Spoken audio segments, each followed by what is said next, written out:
Muckle Flugga is a lighthouse in the Shetland Islands, and it more or less marks the very northernmost limit of the United Kingdom.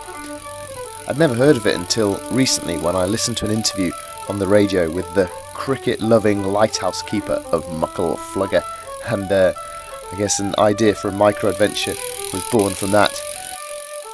So I set out in the week of the summer solstice with my friend Joe to try and travel through the Shetland Isles from the bottom to the top by folding bicycle and folding boat. And our destination was Muckle Flugga.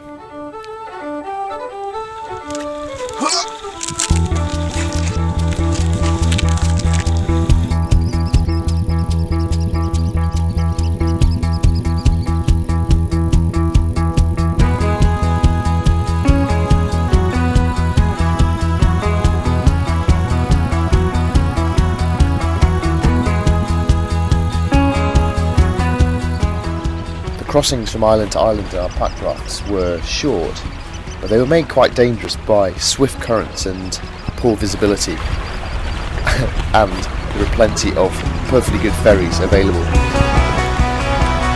But chucking a dollop of risk, discomfort and a bit of physical effort into life is no bad thing, and we wanted to earn our Muckle Flugga sunset. Floating in the harbour, watch the night. Shining stars and sweeping corners, feeding on the plankton. The moon is a lantern, I follow its pattern. Mellow sonar floating in the open water.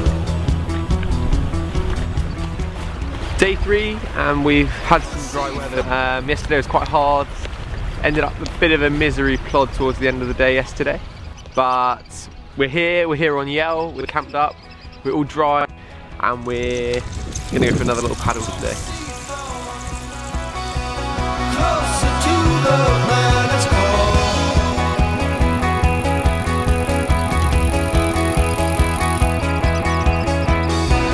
I am the buffalo, through the ocean I do roam.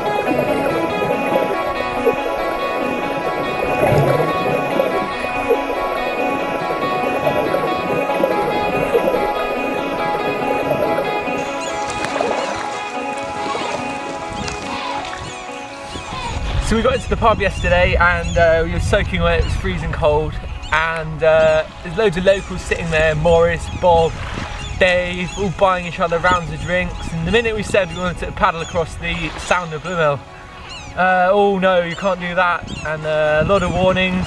The bar lady thought we were insane, and I must say I sat in my tent last night and I thought we might be insane. I was quite worried in all honesty about the crossing today, but sunny day, it was almost no pull at all, and we paddled across like we were on our summer holidays.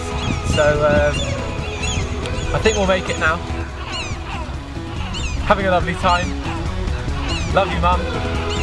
What else do I say, Al? I feel like I say something more. This micro-adventure was a little bit daft, but it also showed me the rewards of going out to discover your own country and using a bit of imagination to explore the familiar.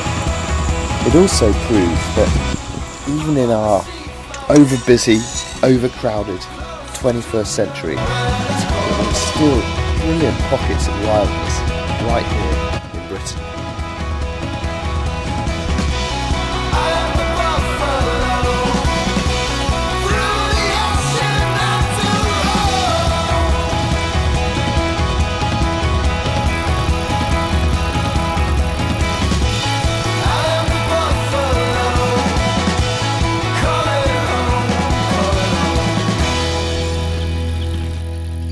And so we come to the end the last 4 kilometres is without a road.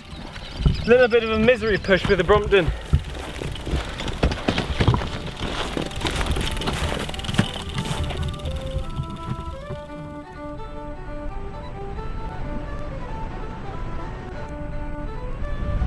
It's been quite an amazing year this, and as has happened so often this year, I've been astounded at the beautiful places that are here in Britain, and also really surprised at how adventurous it's possible to be in just a short amount of time without going very far.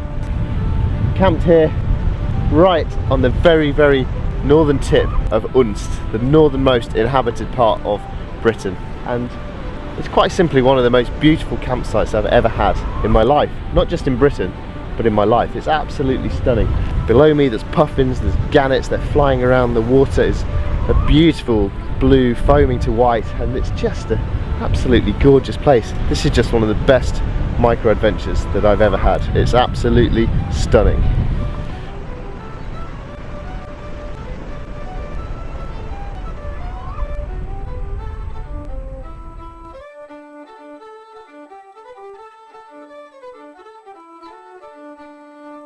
What am I doing?